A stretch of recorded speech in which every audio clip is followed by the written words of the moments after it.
Hello everyone, how are you doing? This is MD Tech here with another quick tutorial. In today's tutorial, I'm going to show you guys how to change the color on your Windows 11 computer.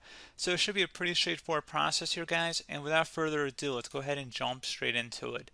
So all you have to do is right click on the Windows Start button, and you want to select Settings. Select Personalization on the left side. And then on the right, you want to go down underneath Colors, Accent Color, Transparency Effects, Color Theme. Go ahead and left click on that.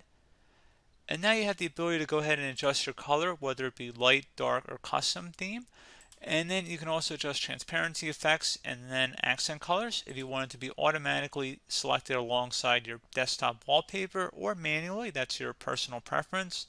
And if you go down near the bottom where it says custom colors, if you click inside view colors, you can add a custom color or RGB code right here, and it will give you a little warning if Windows thinks it'll be hard for you to read. So pretty straightforward process here, guys. I do hope I was able to help you out, and I do look forward to catching you all in the next tutorial. Goodbye.